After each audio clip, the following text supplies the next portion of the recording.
Okay, we're ready for our next presentation. It will be a duet kind of a presentation.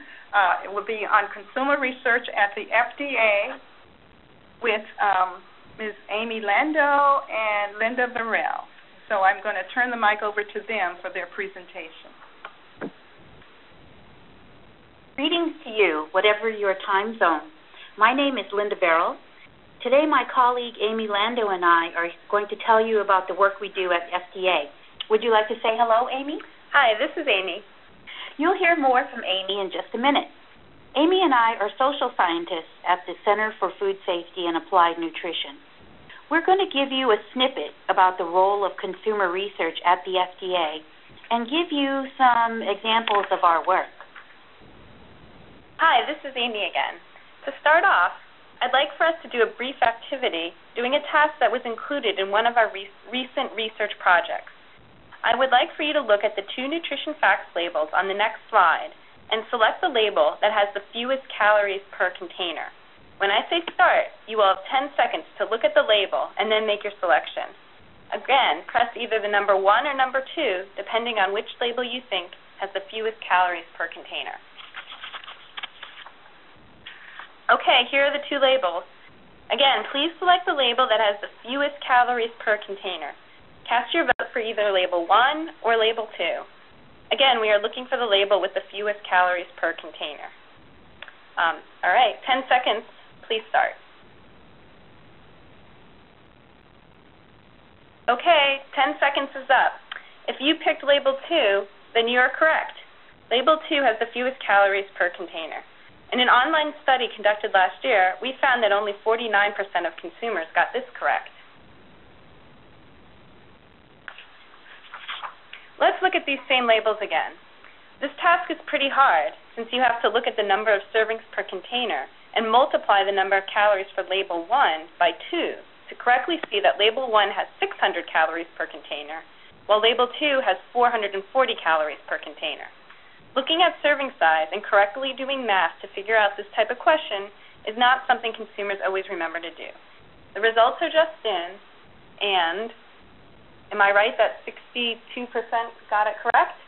81%, yeah. Oh, 81%. Okay, thank you.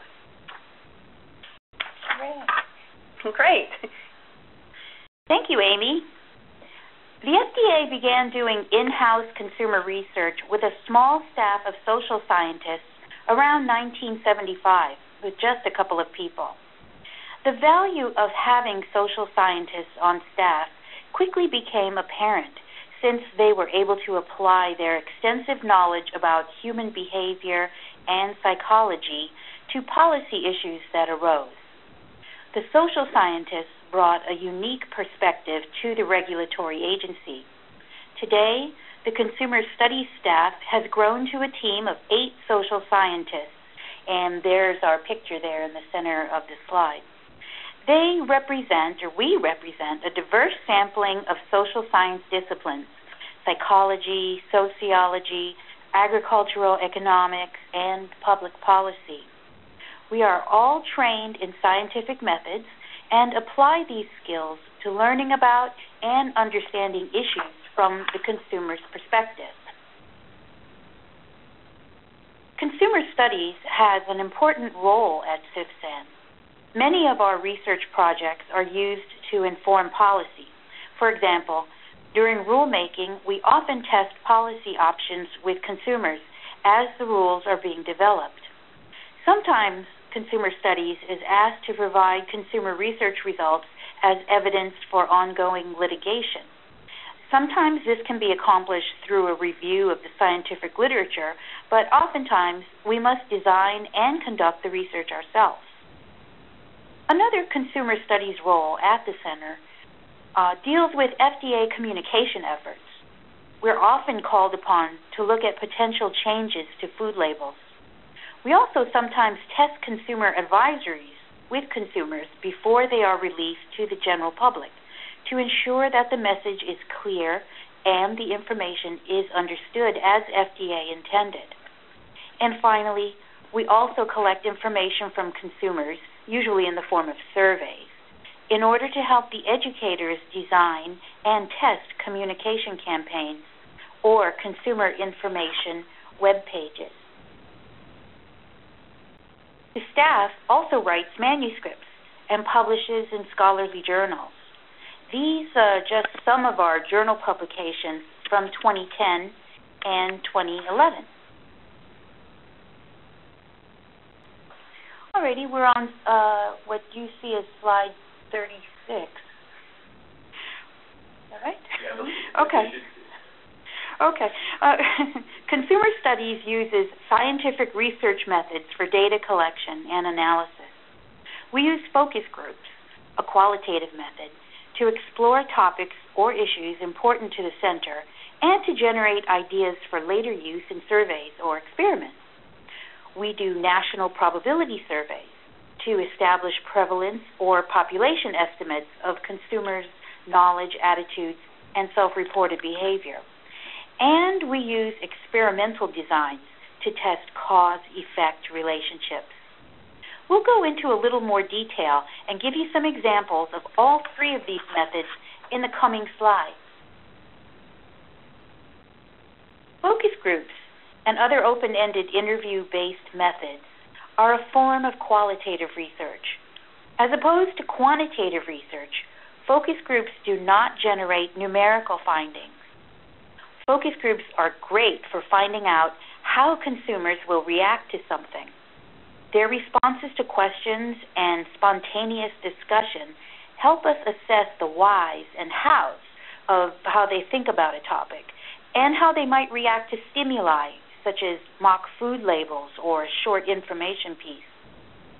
We use convenience sampling to put together groups of people, usually divided by age or education, or the relationship to a topic, to have a guided discussion. Because there is no random sampling or random assignment, the findings cannot be statistically generalized to the population. Now, it's difficult to properly analyze focus group results because the data are in the form of words and phrases, and sometimes behavior, such as nodding in agreement or eye-rolling in contempt. To analyze the data, the researcher must first put aside their own biases and examine the results as objectively as possible. The researcher must also be skilled in reading body language and in understanding group dynamics. Sometimes the charismatic participant will start to influence the rest of the group. It's up to the researcher to be aware of the degree to which this kind of phenomenon is taking place and to communicate with the moderator to try to assuage it or to give it the appropriate weighting when deriving conclusions from the group discussion. Some of the recent focus group projects conducted by the Consumer Studies team include assessing consumers' attitudes toward nutrition information on restaurant menus, looking at a variety of ways to express on the food label that a product is gluten-free, understanding consumers' beliefs about sodium, and looking at consumer reactions to front-of-package nutrition symbols. One of my recent focus group projects was about gluten-free labeling on the food label. We held the groups in Maryland, Los Angeles, and New Jersey. All of the participants were people with celiac disease or people who were caregivers to someone with celiac disease. The groups were segmented by education, which is a common way to segment groups, because oftentimes participants are more comfortable with others from similar educational backgrounds.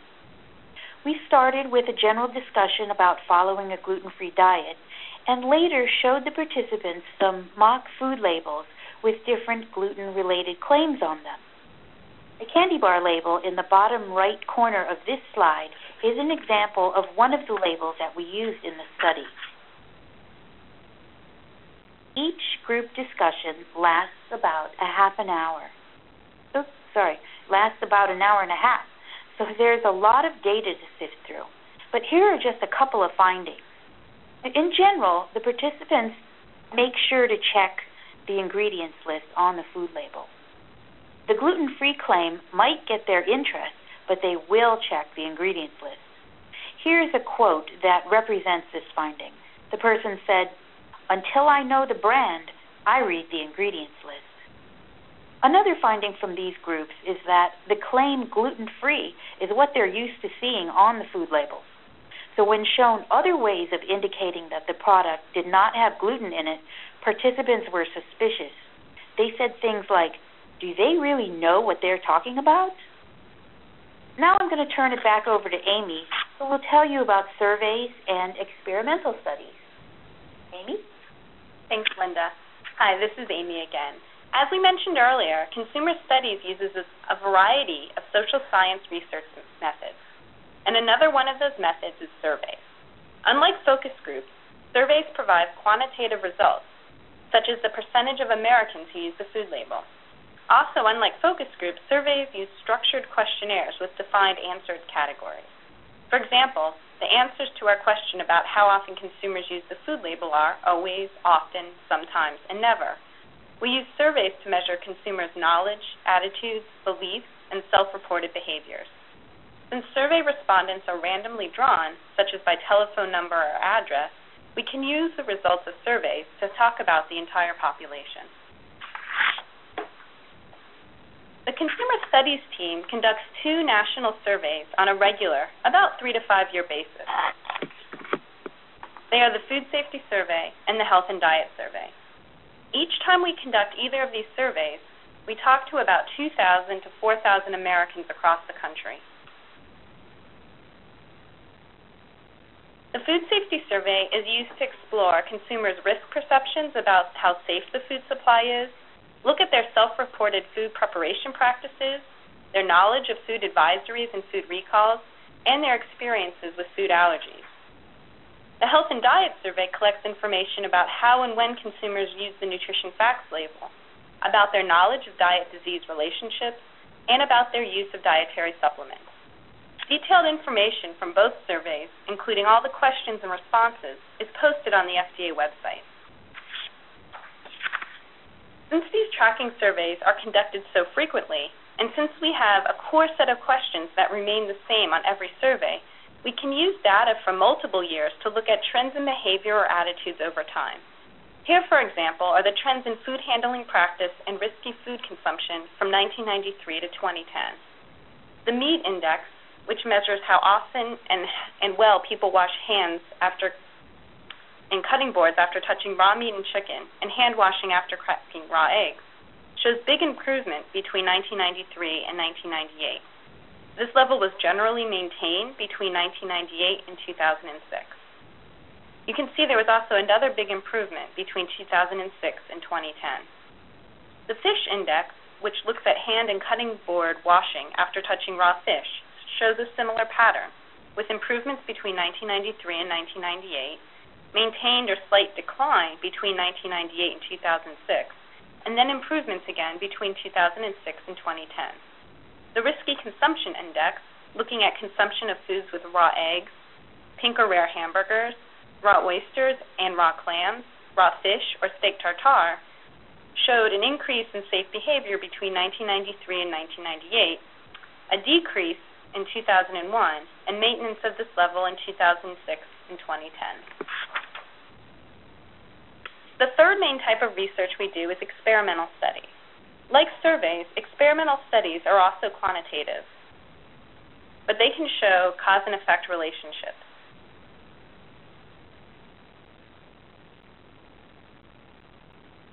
For example, from an experiment, we can determine which label format makes it easier for people to correctly identify the number of calories in the entire package. Experiments work since we randomly assign participants to look at different conditions. In the case of food labels, we would come up with many different label formats. Some would see one label and others would see another label format. Then we can compare responses to questions across the label formats to see which label worked the best. We usually recruit participants for experimental studies from web-based panels. Some examples of recent experimental studies include looking at modification to the nutrition facts label formats, looking at the effect of front-of-package nutrition information, and testing different claims and statements, such as gluten-free, on food labels.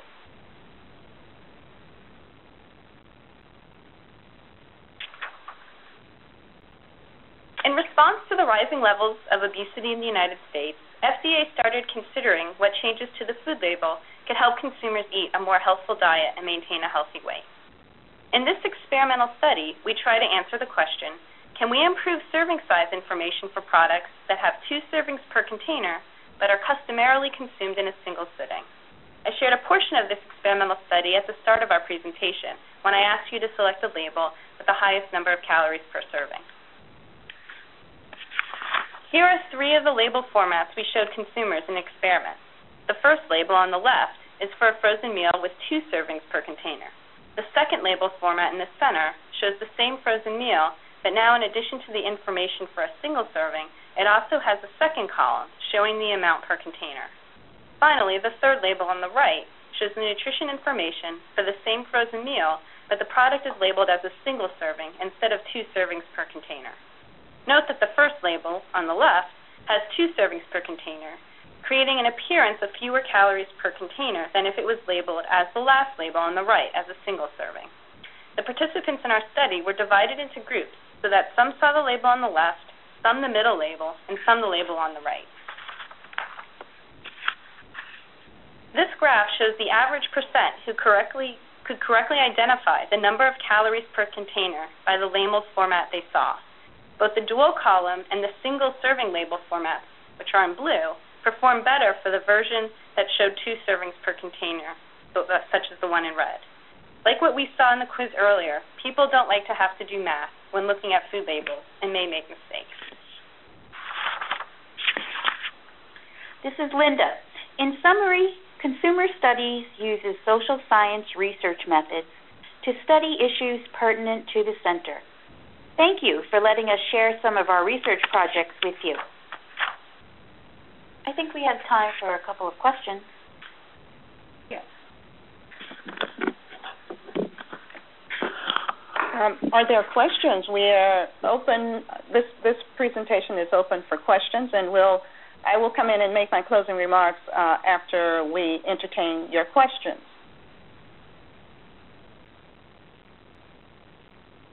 Yeah, the questions that are on my screen refer to, let me make sure I don't miss any. Here's a question. Thank you. I see that I was not scrolling down far enough. So here's a question that says, why not require to put in the container the total calories on the container total calories. And they say, you had a nice presentation, very informative. That's one more comment. And then the serving size per container. Another question, how far back do the health and diet study data related to dietary supplements go? You want to do the first question first? Yeah, do the first question. I don't really have a good answer for the first question. That's really a question for our policy folks here at FDA. But you did test that option, didn't you? Right, we tested it, right. Yeah. And the second question? How far back? The dietary supplements? How far back? Well, the SHIA started in 1994. Right, I'm not sure how that. And I don't know if there was. I think it was in the mid-2000s that we had the dietary supplement I know section. they go back at least to 2002. I don't know if they go back any. So approximately further? 2002. That's the answer. It was a supplement to the Health and Diet Survey. And so there's another question, and I'm not sure if these refer to the social science research, but here's another. This is like a question. Some really healthy foods that are higher in nuts may appear to be too caloric for consumers. Can you address that? Well, I think this will have to be referred to the other groups who are addressing labeling. And then there's another one. Are you planning to deal with the new interest in raw milk? Well, what do you think? I don't think there's a question that you can answer at this point. No, we don't have any current research projects on raw milk. Yeah. And how did you see items as misunderstood in your research. That one's relevant to what you just presented. Right. So we found that in some cases people didn't know or forgot to multiply the number of products by the number of servings per container. So they might not realize that there's 2 servings per container. Okay, so I think what we'll do at this point is move on, and I will give my closing remarks, and we'll thank our 2 speakers.